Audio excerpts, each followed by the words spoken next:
Known to millions as Apator, CO.AG was a Norwegian YouTuber whose videos were both thrilling and terrifying.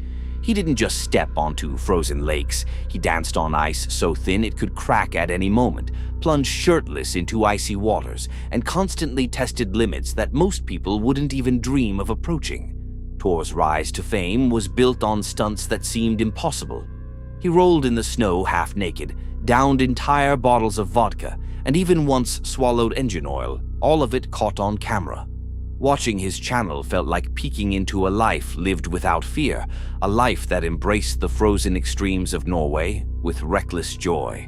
Born in 1964, Tor worked a regular job in a paint factory, but online he was something completely different. His fans adored his authenticity, the raw, unfiltered danger of what he did. He even made it clear in his channel description that the vodka he drank was real, a small, honest warning about the risks behind his stunts. By 2021, Apator had over 1.3 million followers, all drawn to his unique style, humor, and his relentless pursuit of daring content. But just a few days after his 57th birthday, the adventure he loved so much would take a tragic turn.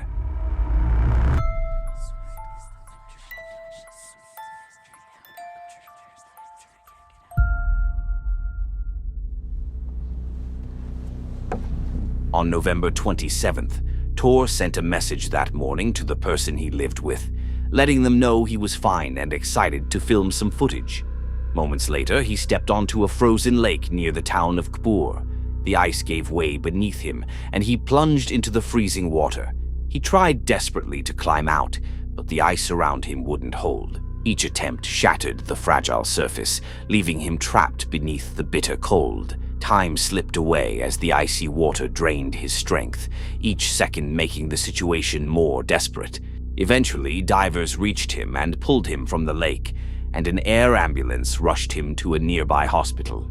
Doctors fought to save him, but it was too late. The freezing water had claimed his life. His final video, titled, "I am not dead, I'm 57 today," became hauntingly ironic. Fans flooded the comments with grief, shock, and love, mourning a man who lived differently, fearlessly, openly, and without limits. Even years later, Apator's legend lives on. His videos continue to draw thousands of views, a testament to his laughter, courage, and the unrestrained joy he shared with the world. CO.AG didn't just make YouTube videos. He created a life that demanded attention, a life that refused to hide from the cold, from danger, or from the fragile thrill of being alive.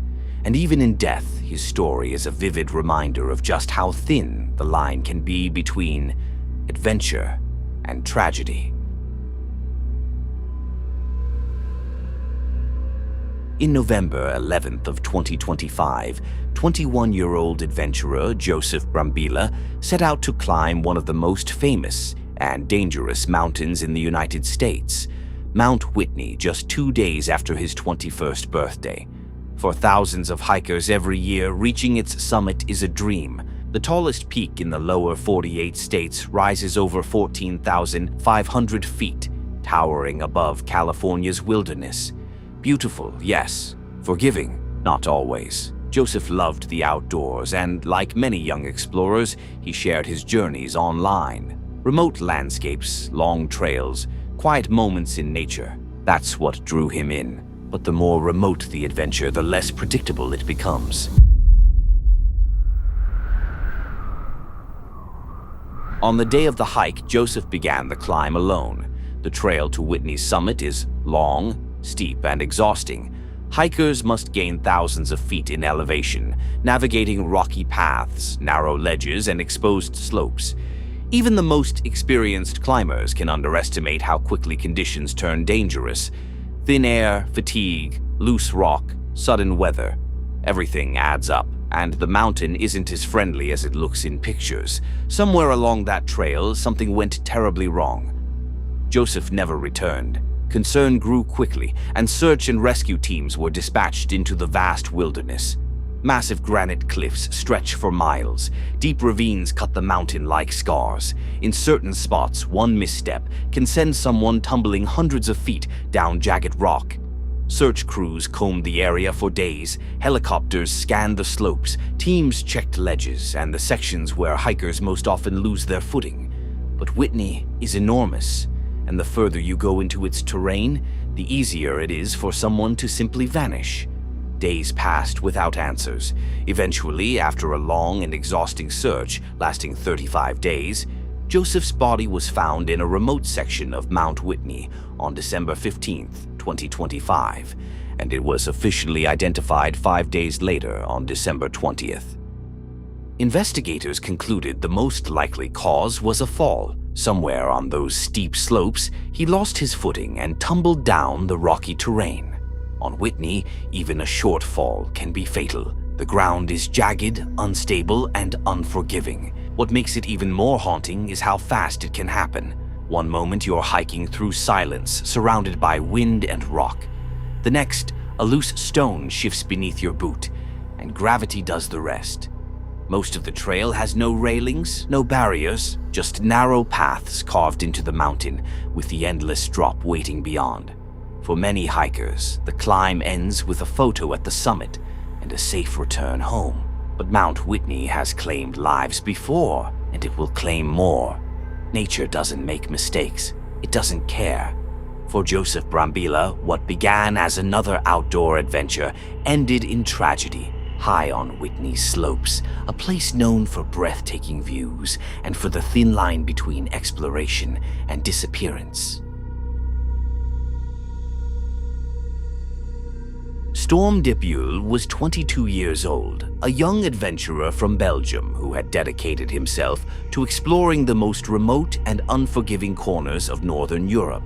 Unlike most YouTubers, Storm never spoke in his videos. Instead, he let the wilderness itself narrate his adventures, the crunch of snow underfoot, the whistle of the wind through frozen trees, the occasional distant call of a bird.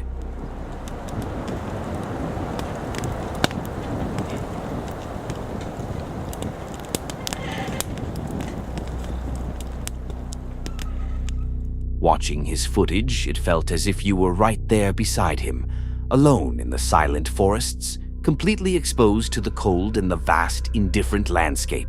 Storm had been venturing alone since he was 19, cycling across Sweden for days at a time, trekking through icy forests, surviving nights in the wilderness with nothing but his gear and skill to keep him alive. Experience had been his constant companion, but even the most skilled can be tested when nature decides to push back. By August of 2024, Storm had begun sharing these solo journeys online. His audience grew quickly, drawn to the raw authenticity of his adventures. No flashy editing, no commentary, just him and the landscape. Every video was a lesson in isolation, survival, and quiet observation of the wild. But October 29th, 2024, would become the night when that very isolation would turn deadly.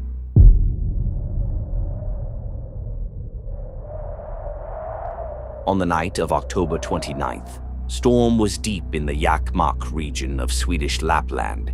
He had parked his car in a nearby town and had been hiking through the wilderness for several days, carrying all the gear he needed. The plan was to spend a few days out there and then return. But as he started heading back, night began to fall, and he realized he was still about a day's walk from his car. With darkness approaching and temperatures dropping, moving forward would have been extremely dangerous. Storm decided to set up his tent where he was and piled snow around it as a makeshift barrier against the cold. And then the storm hit. Winds whipped across the Jakmark region, reaching speeds of 75 miles per hour or 120 kilometers per hour. Snow piled rapidly around his tent, burying the ground and cutting off visibility entirely. The thermometer read 21 degrees Fahrenheit or about -6 degrees Celsius. But with the wind chill, it felt closer to 0 degrees Fahrenheit or -18 degrees Celsius. Hours passed and Storm's situation became increasingly perilous. Around midnight, he sent a short video to a friend, the wind howling around him, showing the tent being ripped apart and saying, "Tonight it's going to get worse. Jesus Christ." Not long after, he called his grandmother, attempting to calm her fears. "It's snowing hard here, but don't worry. I'll survive. You know me." Even in the face of danger, he maintained that quiet resolve that had defined his life. By 2:36 a.m., the urgency of the situation forced him to contact Swedish authorities. He reported multiple injuries, including a broken nose, and pleaded for immediate assistance. But the blizzard had made rescue impossible. Helicopters could not take off, and ground teams were blocked by deep snow and treacherous terrain. Storm was trapped in one of the most hostile environments on Earth, alone and exposed to the elements. Every hour that passed increased the danger, and every gust of wind and drifts of snow threatened to bury him further. The storm finally began to ease around 10 a.m., and rescue teams rushed to his last known location. What they discovered was devastating. Storm's body lay roughly 1.6 miles or 2.6 kilometers from the collapsed tent. The lower half of his body was frozen purple, and his broken nose caked in solid ice. It remains unclear whether he had abandoned the tent after it had collapsed or had attempted to leave before it fell, but it's evident that he had been trying to reach his car when he succumbed to injuries and extreme cold.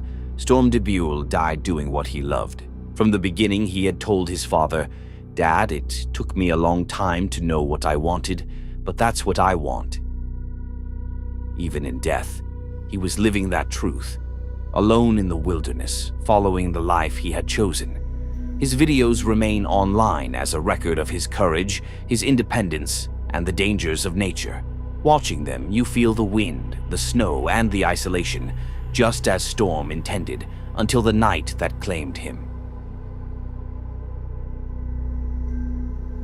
High on Life was a YouTube channel that grew to over 600,000 subscribers, known for documenting the lives of full-time travelers. The channel started in 2011, and over the years they uploaded more than 400 videos. Their content ranged from exploring tropical islands and diving into sunken ships, to cliff jumping and taking on extreme adventures around the world. Every video had energy, risk, and excitement, giving viewers a glimpse into what life looks like when it's lived without staying in one place. Their motto, "If you can, you should," wasn't just words on a screen, it was how they approached every trip. The channel's description emphasized encouraging viewers to go out, experience the world, and make the most of every opportunity they were given. On July 3rd, 2018, everything changed. The Royal Canadian Mounted Police reported that 3 people had been swimming in a pool near the top of Shannon Falls. In an instant, all 3 slipped into the fast-moving water and fell about 100 feet into a lower pool. The victims were identified as Riker Gamble, Alexei Liak, and Megan Scraper. Riker and Alexei were core members of High on Life, while Megan was Alexei's longtime partner. Police later confirmed that Riker and Alexei had attempted to rescue Megan when the fall happened, and all 3 tragically died together. The remaining members of High on Life posted a farewell on their channel, honoring their friends as outgoing, adventurous people who had inspired everyone around them. Fans across the globe shared messages of grief and support. Rumors circulated that the trio may have been filming content when the accident occurred, but this was never verified. After the tragedy, a GoFundMe was created to help cover funeral expenses, raising nearly 30,000 Canadian dollars, thanks to the support of their community. The channel continued to upload content, including tribute videos, keeping the memory of Riker, Alexei, and Megan alive through their adventures. Even years later, the story of High on Life serves as a stark reminder of how quickly things can change. A normal day of adventure can turn fatal in a moment, and the risks of living life fully can come with serious consequences.